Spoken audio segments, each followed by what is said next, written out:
Trade reports are escalating, and there could be a massive Oilers deal on the move as Stan Bowman and the rest of the Oilers front office has some serious decisions to make, as there's a bit of a logjam in the Oilers organization there. So we could take some look at some options that the Oilers could essentially ship out, either for a bigger player or just to create some cap money moves. All that more today here on Oilers Digest, as the Oilers head to the nation's capital of Ottawa, Ontario tonight to take on the Ottawa Senators. So we'll get you set up for that one, as well as 71% of you watching these videos haven't hit that button down below for any and all Oiler news, whether it's good news or bad news. We covered all the same here on Oilers Digest, so make sure you stay tuned here on the channel. Now some good news for the Oilers. The Oilers have activated defenseman Jake Walman from injured reserve, so he'll make his season debut against the Ottawa Senators tonight.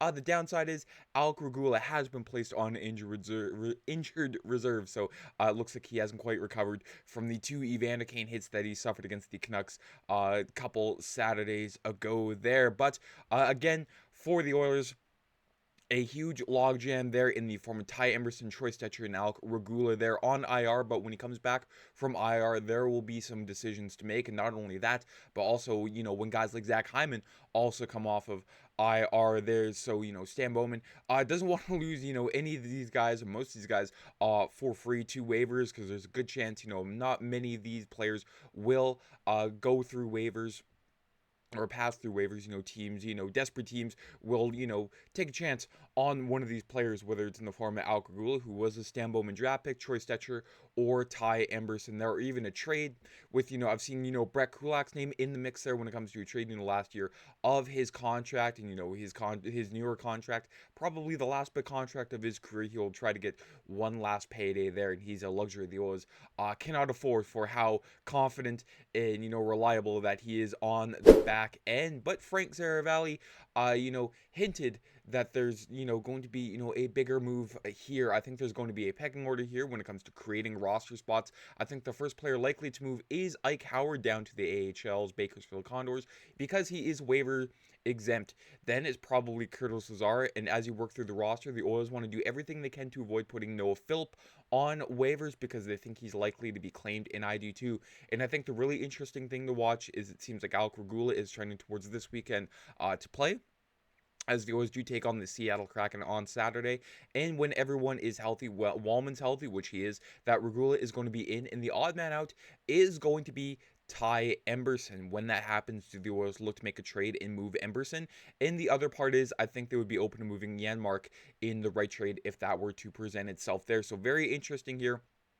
You can see Ty Emberson making 1.3, and then that would leave, Troy Stecher and Alec Regula, who their combined salary would be a little over 1.5 there. So, would the Oilers try to get rid of, I don't want to say the cheaper option here, but somebody that's taken up, a little more, cap space than the other two that I mentioned. I don't think a Ty Emberson move would be wise here. I think the Oilers should try to, keep the youth and move a guy like Troy Stecher. I mean, many teams around the NHL would love a guy like Troy Stecher. Can play both sides, left and right. You can put him up into the top four. You can play him pretty much anywhere in the D pairing combination. So Troy Stecher, I think, would be, the candidate in my eyes to move out of Edmonton. As much as I love him, when he was put next to, Darnell Nurse last year, he's great. And then this year, Darnell Nurse just doesn't seem to have it next to Troy Stecher there. And I really think that's the only redeeming quality of keeping a guy like Troy around. All love to him, all the love to Troy Stecher there. But I would love to see the Oilers keep Ty Emberson there. We haven't quite fully seen what he can do with the Oilers there, and I think time would help him tremendously with that Oilers blue liner. And then Alec Regula, in the limited time that I've seen him with the Oilers, I don't want to say he can do it all, but for a guy like him, 6'4", he can move the puck really well there. The only concern I have with him is the injury history there, but again, when you look past that, Alec Regula is something that is much needed on the back end with a blend of size and skill there. So again, it's a damned if you do, damned if you don't situation for Stan Bowman there. I don't think any of the fan base will be happy with any move that he makes. any potential move that he makes. I don't want to say it's imminent right now, but later on down the road there with the defenseman is Elliot Friedman on 32 Thoughts, the podcast. He alluded to Edmonton, doing something trading wise with defensemen. I think Edmonton, they got 8 or 9 defensemen, including the guys in the AHL. I mean, you got guys like Atro Leppinen, Damien Carfagna, Bo Akey. So it's not just the NHL, but it's also the AHL. I think the Oilers have to sort of flip-flop between it. I think Edmonton could be looking at that trade-wise eventually there too. And so, Elliot Friedman, he doesn't just say things for the sake of saying things. I think, Stan Bowman is weighing out all of his options there. But another option is Mattias Janmark, still on IR there, 32 years old. Great playoff player for the Oilers. Outside of that, seems to have lost his scoring touch there. And at 1.45, he is just, making a little bit too much for my liking there. Not only that, but the Oilers also have a modified no-trade clause, a 10-team no-trade list there for Janmark. And of course, asset protection would be the best thing here for Stan Bowman. Try to get something for Janmark. But again, putting him on waivers could make him a little more hungry for the other 31 NHL franchises in the NHL there. You put him down Bakersfield and it makes him a little more easier to trade, a la the Connor Ingram situation there for that. So I guess, Stan Bowman, again, trying to weigh out all of his options there too. And you can say, oh, Mattias Janmark, he's great on the PK, but the Oilers already have 6 players on the PK this year. I mean, Draisaitl, McDavid on the PK, I think, isn't sustainable for the rest of the year there. But yeah, Matt Savoy, who's on the PK, Mangiapane, Nugent-Hopkins, and Henrique there. And that's not even including guys, like Kasperi Kapanen or Trent Fredericks of the Oilers, have a plethora of guys who can play on the PK. Mattias Janmark, if he's, a one-trick pony, I think he's something that the Oilers could do without. Depth down the road heading into the playoffs is nice, but again, something that the Oilers do not need for down the road there to trying to create the cap flexibility. Mattias Janmark, pack your bags, buddy. I love that Game 7 goal against the Florida Panthers, but other than that, not really doing a whole lot for me there. But the Oilers look to the nation's capital tonight in Ottawa, and we're poking fun at the Oilers this early in the season. You can look at Edmonton's record in the first 6 games of the past 3 seasons. 23-24, that led to the firing of Jay Woodcroft, 1-4-1, and then last year 2-4-0, and then this year 2-3-1 there. Improvement, says NHL said there. Sort of a tongue-in-cheek comment, but the Oilers just again.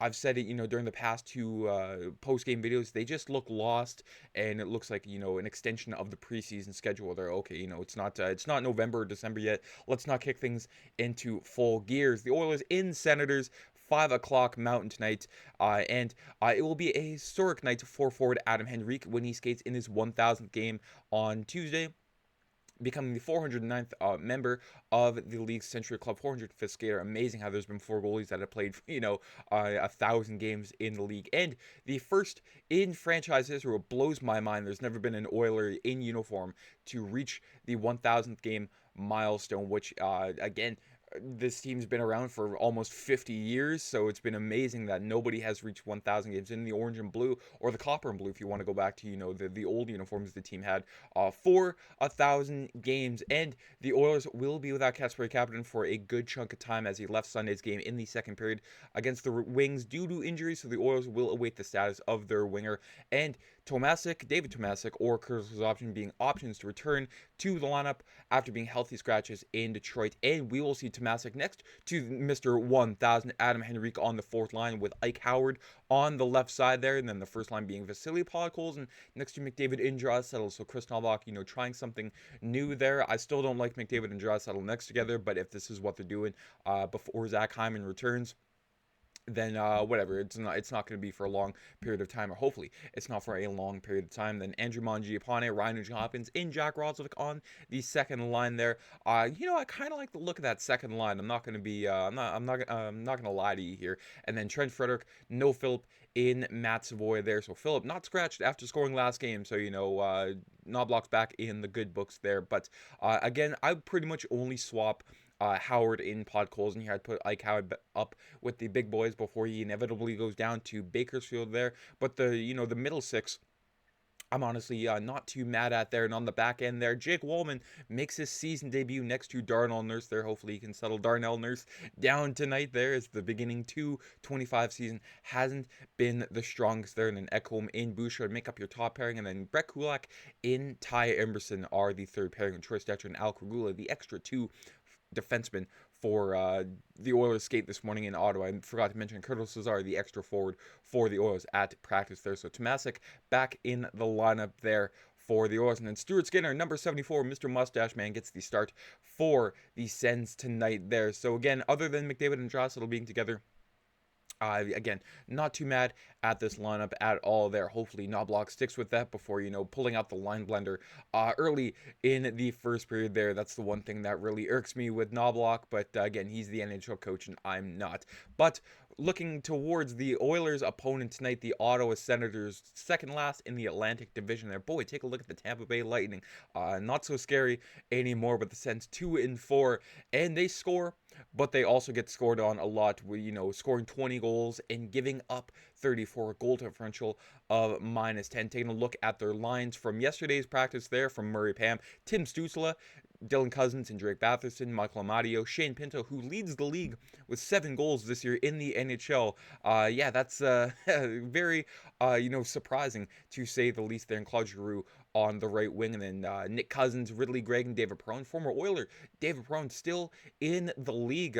Don't know how, but again, got to make your bag somehow, buddies. So David Perron on the right wing. And then, Curtis McDermott, Lars Eller, and Fabian Zetterlund there. But we might see Arthur Kaliev on that right side too, as they were rotating on that line there. And on the back end, Sanderson and Zub, Thomas Chabot and Nick Jensen, and then Tyler Clevin with, Matthias Montempaulo and Jordan Spence there, rotating in on that pair. And for the Ottawa Senators, Linus Ullmark will get the start with a 2-3-0 record with the goals against average of, pretty much 4. Let's round up, and a save percentage of 848 there. So the Oilers, they cannot take this opponent lightly, but the Ottawa Senators still trying to find their footing as well after making the playoffs last year for the first time in forever. Again, they have to work on their team defense, but the Oilers hopefully can take advantage of that too, and not just 5-on-5, trying to get that 5-on-5 play back together into motion, but also the power plays. The Oilers' power play has been struggling. They've just been, passing it around and not really doing anything, threatening like in the past couple years. But again, let me know down in the comments what you think about the lines for tonight's game, and who would be your odd man out. Who would you put on waivers or trade out of the 3 defensemen of Regula, Stetcher, or Emberson? And again, what would you do with Matthias Janmark? I'm throwing a lot of questions at you, but again, a lot of decisions to make there. I'm sure Stan Bowman has been being asked these questions time and time again there. So it's my turn to do it to you. But folks, enjoy the game tonight. Let's go Oilers. Let's get back in the win column. It's been far too long. It's been, a week. But take care. I'm Matt.